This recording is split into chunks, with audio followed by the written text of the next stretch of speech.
sin pensar en Dios. ¿Alguna otra idea? Nunca es tarde para conocer al Señor. Muy bien, nunca es tarde. Que iban caminando diferente y viene Jesús y les toca. Muy bien.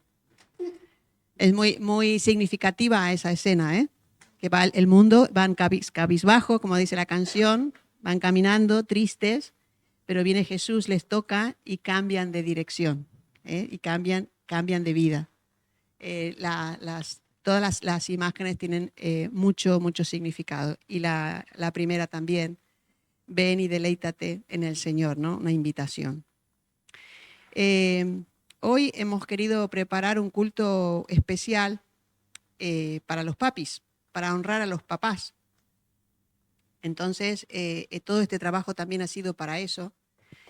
Y yo pensaba en el compartir la palabra, es pensar en cómo es el corazón de papá, cómo es el corazón de Dios.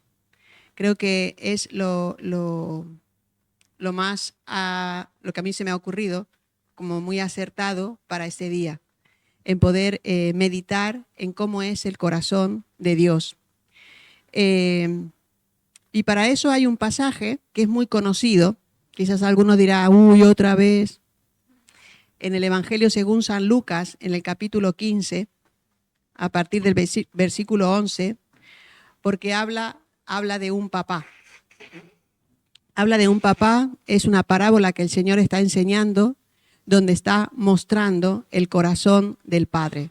Está explicando cómo es el corazón del Padre. Así que podemos poner Evangelio según San Lucas, capítulo 15, a partir del versículo 11 hasta el 32. Esto está hablando el Señor Jesús.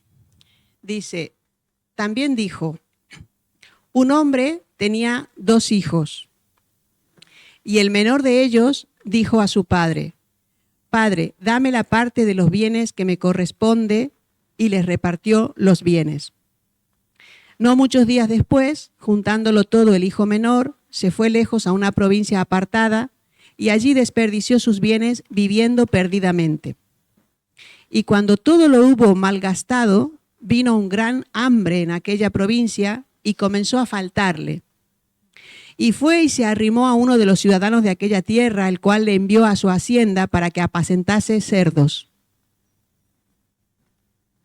Y deseaba llenar su vientre de las algarrobas que comían los cerdos, pero nadie le daba.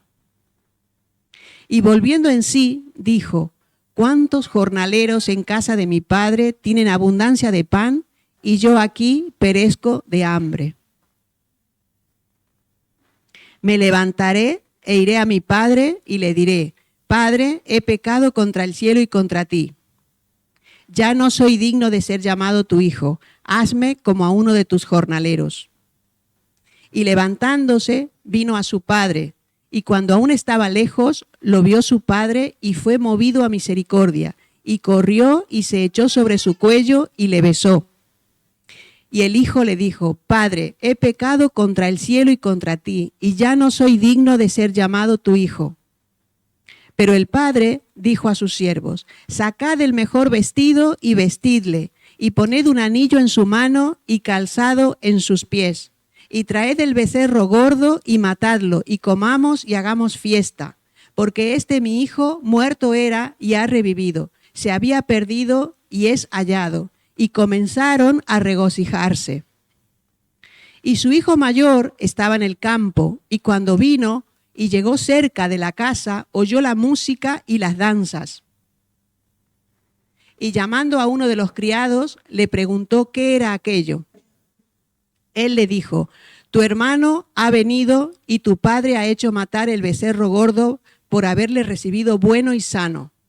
Entonces se enojó y no quería entrar.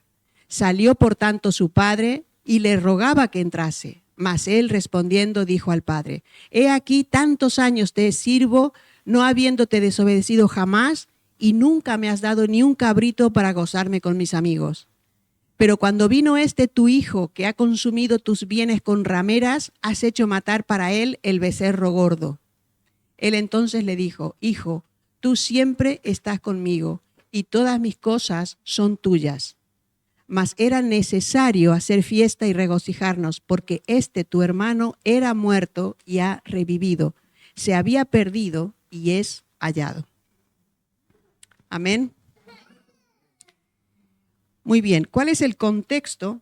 Jesús está enseñando esta parábola y lo llamativo es que habla de 2 parábolas antes.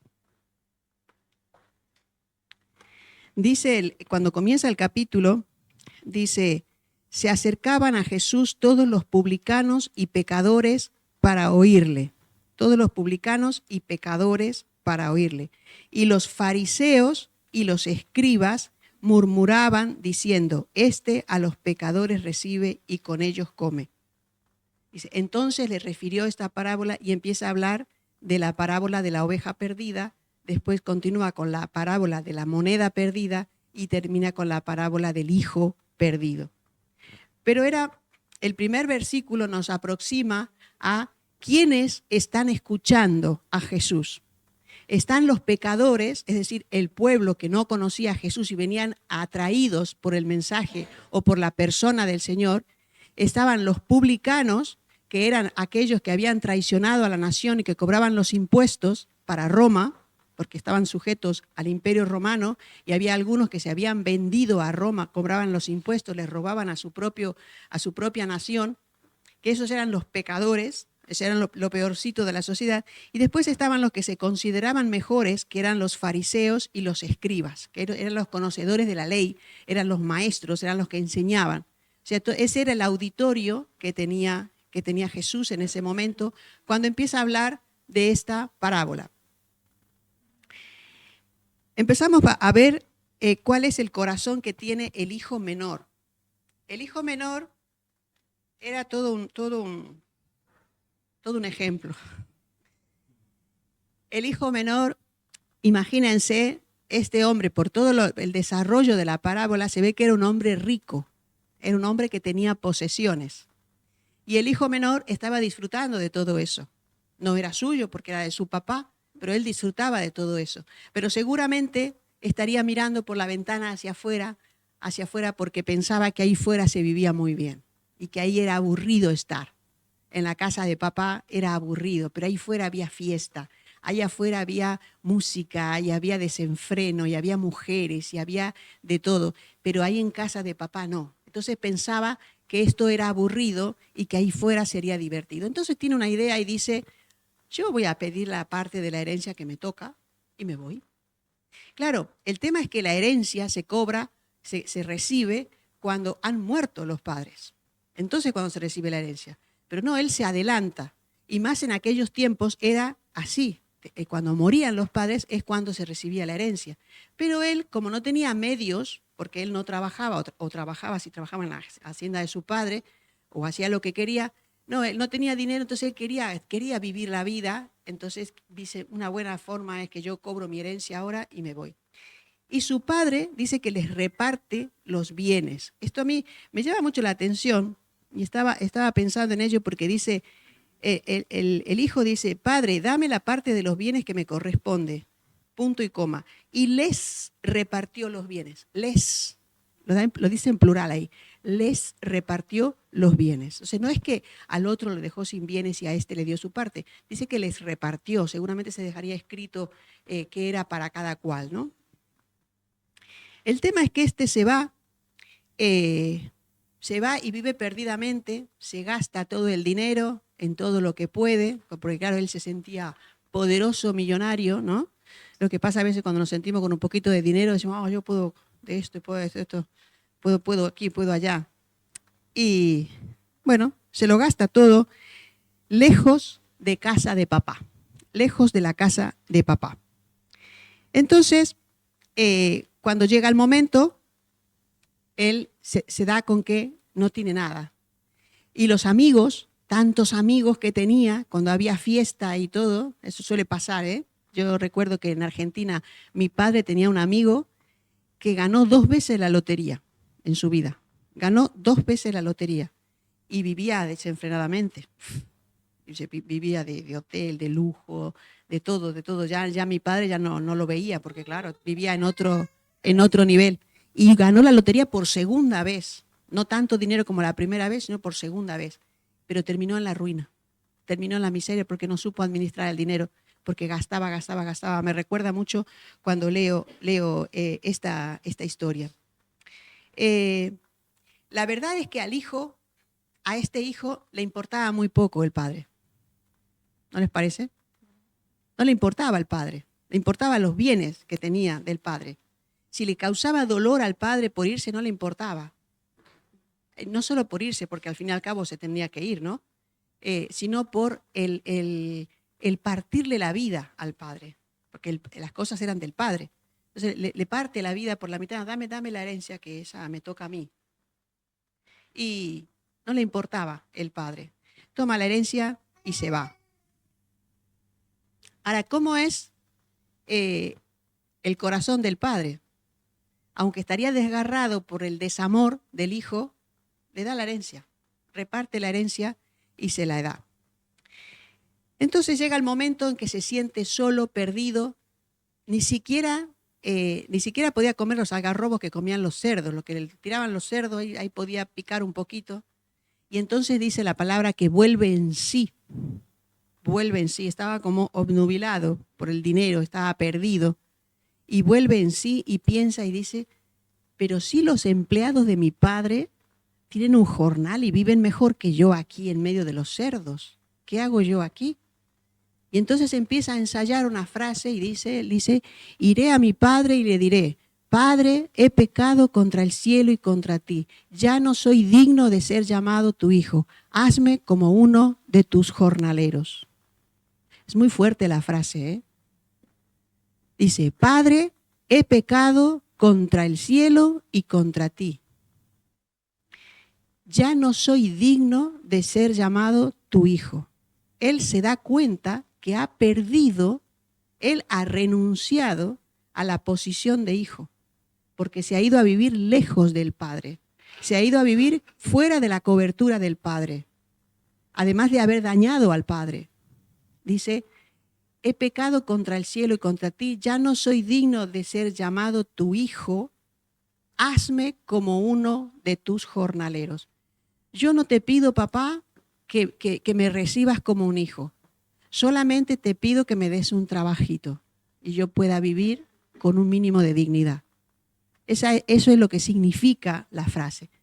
Está reconociendo su pecado, está reconociendo que ha renunciado a la identidad de hijo, que ha perdido la identidad y no la quiere reclamar porque reconoce su pecado y dice, hazme un empleado, yo ya no te pido ser tu hijo, te pido ser un empleado y dame un poquito de dignidad para que yo no viva aquí en medio de los cerdos y comiendo los algarrobos que caen, que le sobran a los cerdos.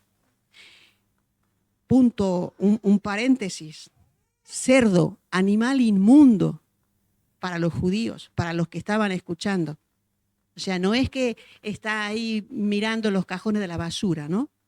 O sea, pensemos en quién es el auditorio, que son judíos, el cerdo es un animal inmundo y Jesús le lleva a pensar que estaba comiendo los algarrobos que le sobraban a los cerdos. O sea, más bajo no se podía caer, más bajo no se podía caer. Entonces este chico emprende el regreso a casa. Emprende el regreso a casa y yo me lo imagino caminando, ¿se lo imaginan? Si estaba en medio de cerdos, olería aquello, ropa sucia, barro, quizá descalzo, caminando por aquellos parajes y repitiendo, Padre, he pecado contra el cielo y contra ti. Ya no soy digno de ser llamado tu hijo. Hazme como uno de tus jornaleros. Eso es lo que él iba pensando. De hecho, llega cerca de la hacienda y dice que su papá lo ve de lejos. Papá lo ve de lejos, lo reconoce. Los papás y las mamás sabemos la manera de caminar de nuestros hijos. El otro día no sé con quién lo hablábamos, con Lupe lo hablábamos. Decían, Lucía camina como el papá. Y Lucía se quejaba porque si es que me dicen que camino no sé qué.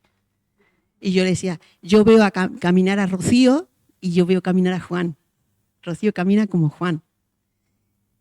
Y papá lo ve desde lejos, dice, ese es mi hijo que viene caminando. Y dice que el padre sale corriendo a encontrarlo. Este hombre era un patriarca, era un hombre poderoso. Los patriarcas no corren, porque se tienen que levantar la túnica para correr y se le ven las piernas y es una deshonra. Era una deshonra para ellos. Pero ¿sabes qué? A ese papá no le importó. No le importó porque era su hijo el que venía, el que él estaba esperando desde que se había ido. Seguramente cada día salía a ver al camino, a ver si volvía, a ver si se había arrepentido y volvía. Cada día, hasta que un día ve la silueta de su hijo que se acerca y sale corriendo. Sale corriendo y dice que se echa a su cuello y le abraza y le besa al hijo. Venía sucio, maloliente, no le importó. No le importaba, porque ese es el corazón de papá. Ese es el corazón de papá. Jesús estaba ejemplificando en este hombre al papá del cielo, a Dios. No le importa tus miserias.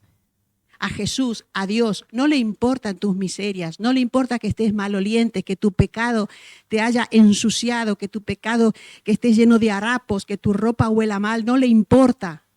No le importa porque te ama a ti, como este papá de la parábola. Dice que se echa al cuello y le besa, y le besa. Y entonces, él que había ido ensayando la frase, le dice, Padre, he pecado contra el cielo y contra ti. Ya no soy digno de ser llamado tu hijo. Hazme como uno de tus jornaleros. Y el papá, ¿qué le dice?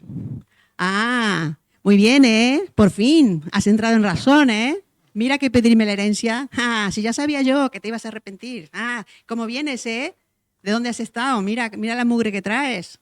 Eso le dice papá. No le hace ni caso a lo que dice. No le hace ni caso. Llama a los siervos y le dice, traigan la mejor ropa, traen un anillo y trae calzado para los pies. ¿Sabes que tiene un simbolismo muy grande todo eso? El anillo era el sello con que se firmaba.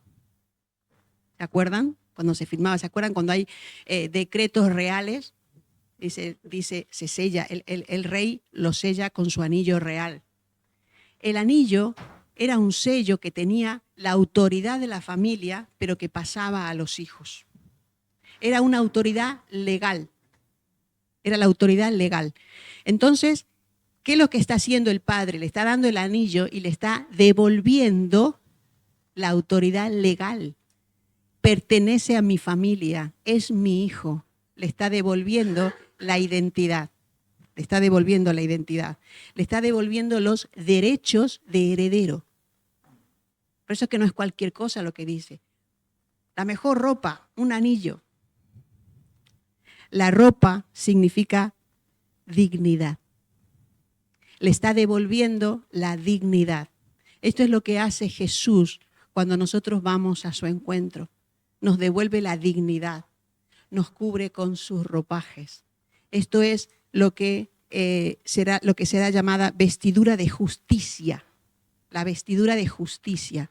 Cuando tenemos un encuentro con Jesús, cuando recibimos a Jesús en nuestro corazón, Él nos pone una vestidura de justicia, nos cubre con su justicia y es a través de esa justicia la que Dios ve y por eso perdona nuestros pecados, porque es la justicia de Dios con la que nos cubre. Esto es lo que hace papá, le pone una vestidura limpia, le devuelve la dignidad.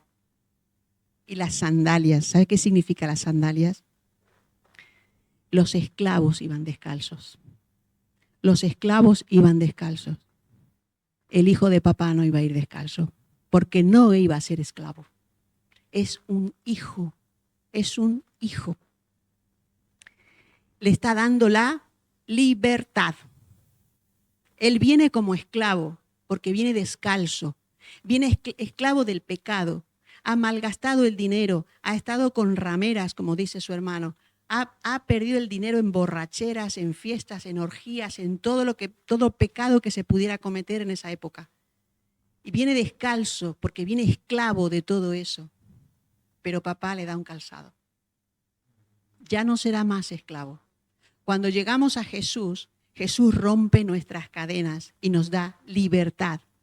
Ya no somos más esclavos. Hay gente que está fuera y dice, uy, ahí no los dejan hacer nada, no se pueden emborrachar, no pueden esto, no pueden aquello. No, nosotros somos libres, no somos esclavos de todas esas cosas. No somos esclavos del alcohol, no somos esclavos de la pornografía, no somos esclavos de robar, no somos esclavos de todo eso. Nosotros somos libres porque Jesús nos ha puesto un calzado nuevo, nos ha dado libertad, ha roto nuestras cadenas. Y dice que hace una fiesta, hace matar al becerro gordo. Eso era algo muy, muy grande y muy importante. Y es lo que dice el Señor, que hay fiesta en los cielos cuando un pecador se arrepiente. Eso representa el becerro gordo. El becerro gordo. Había un becerrito que estaba ahí engordándose para un momento especial. Este era el momento especial. Y entonces podemos decir, bueno, final feliz, ¿no? Pues no, porque hay un hermano. Hay un hermanito que se creía muy justo. Dice que estaba en el campo trabajando.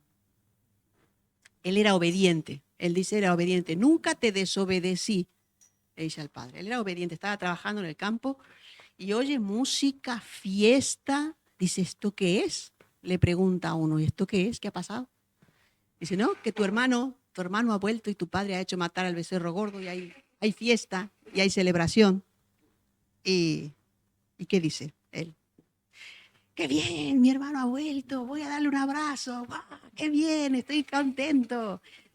Me alegro por él. ¡Qué bueno! Yo estaba pidiéndole al Señor que vuelva. ¡Qué bueno que ha vuelto! Me enfado y no respiro. Ahora me enfado y no respiro. Se quedó ahí fuera y no quería entrar. No quería entrar, ¿no? Fiesta, fiesta. Se ha llevado la herencia, se ha gastado en rameras y ahora viene aquí. No se alegra. ¿Cómo estaba el corazón del padre? Alegre, ¿no? Ni siquiera por esa se alegró. Ni siquiera dijo, bueno, me alegro por papá, que dejó de sufrir. Estaba triste porque no estaba este hijo, me alegro. Ni siquiera por esas. No se alegra con papá. No le interesa el gozo de papá. Eso no es el hermanito bueno. No es el hermanito bueno. Son hermanitos mezquinos con diferentes mezquindades, ¿no? Y la verdad es que lamentablemente hay personas que somos así, ¿no? Que buscamos a Dios de una manera intensa cuando necesitamos. Pero cuando todo va mejor, bueno, bien, así, obedezco, pero mi motivación es lo que voy a recibir de parte de Dios. Entonces es una parábola donde el Señor nos hace reflexionar en cuáles son nuestras motivaciones más profundas. El otro hermano creía que tenía derecho a exigir cosas.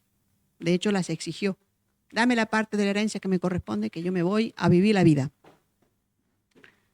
Entonces,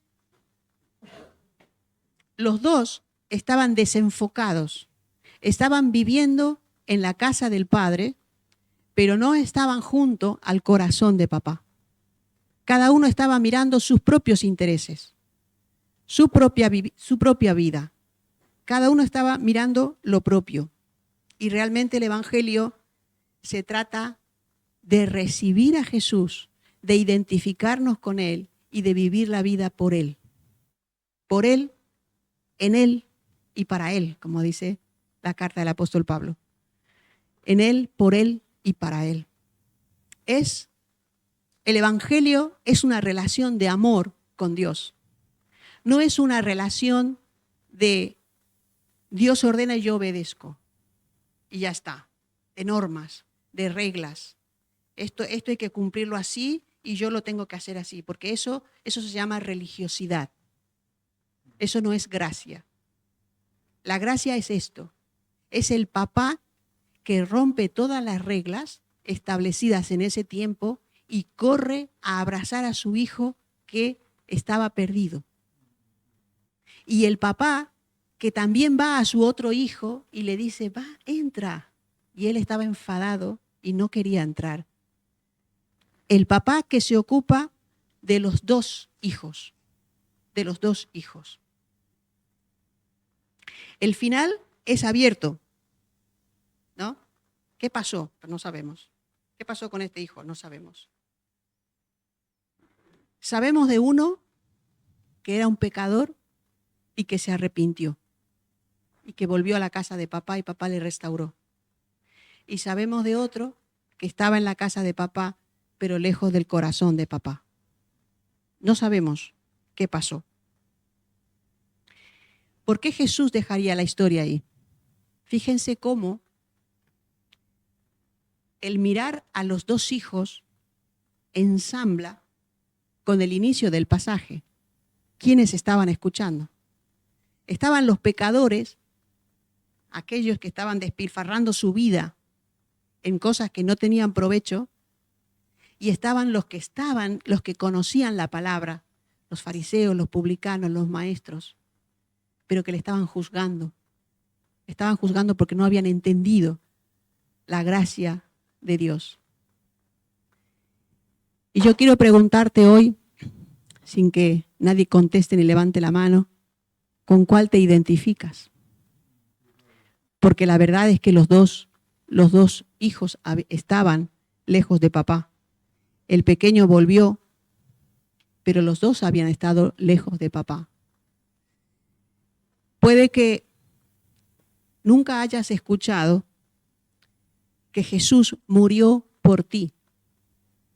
¿Sabes que en aquella época, cuando el hijo menor, en este caso como un hijo menor se iba, ¿sabe quién tenía que ir a recogerlo o a buscarlo? El hijo mayor. El hermano mayor era el que tenía que salir, ir a buscarlo, convencerlo para que vuelva. En este caso no ocurrió. Ahora nosotros, dice la Biblia que tenemos un hermano mayor, que es Jesús. Jesús es nuestro hermano mayor, dice la palabra. Jesús dejó su trono de gloria allí en el cielo y se hizo como uno de nosotros, vino a buscarnos. Él vino a buscarte a ti, vino a buscarme a mí. Bendito día aquel, cuando yo tenía 23 años, en que entendí que Jesús había venido a buscarme a mí, que Jesús había muerto en la cruz por mí, que la carga de mi pecado la había llevado Él, que los latigazos que yo merecía los había recibido Él, que los clavos en las manos y en los pies que yo merecía los había sufrido Él, que Él tomó mi lugar.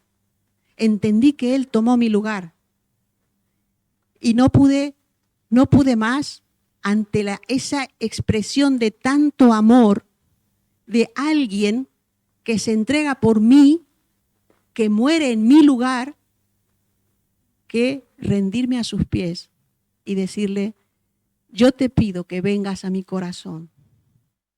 Yo quiero seguirte para siempre. Yo quiero seguirte hasta el último día de mi vida. Bendito día aquel. Recuerdo como un flash. Aquel momento en que había un predicador delante que estaba explicando el evangelio y que yo le dije, Señor, ven a mi corazón. Te pido que vengas a mi corazón, que me transformes. Yo quiero seguirte.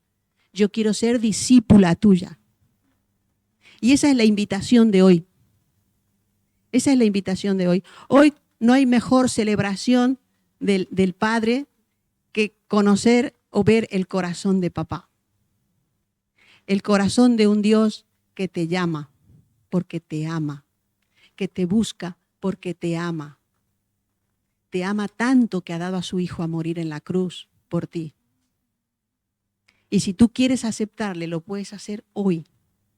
Hoy es día de salvación, dice la Biblia. Hoy es día de salvación. Mañana no sabemos. No sabes cuándo el Señor te va a llevar a su presencia. Un día me despedí de mi esposo a las 3 de la tarde y no le volví a ver con vida. En un abrir y cerrar de ojos se fue con el Señor. Eso puede pasar a cualquiera. A cualquiera. No tenemos la vida comprada. No tenemos la vida comprada. Gracias a Dios que Él estaba preparado para irse con el Señor. Pero tú estás preparado. Solamente puedes estar preparado si recibes a Jesús en tu corazón. Porque entonces tienes la garantía de que vas a ir a estar con Él para siempre. ¿Se acuerdan que cuando Jesús fue crucificado había 2 ladrones, uno en cada cruz al lado? Uno se burlaba de Jesús. Dice, si tú eres el Hijo de Dios, sálvate a ti mismo. Se burlaba. Y el otro le dice, cállate, ¿cómo te burlas de Él si tú estás en la misma condenación? Y se dirige a Jesús y le dice, Maestro, cuando vengas en tu reino, acuérdate de mí. Le está reconociendo como Señor. Y Jesús que le contesta, esta noche estarás conmigo en el paraíso. El paraíso era solamente reconocer que Jesús es el Señor. Entrégale tu vida para que Él sea el Señor de tu vida. Solamente te pide eso. Él ha entregado su vida por ti. Solamente te pide tu corazón. Casi nada. Te pide tu corazón. Pero Él está dispuesto a dártelo todo. Ya te lo dio todo. Todo lo que un ser humano puede recibir. Lo más importante que un ser humano pueda recibir.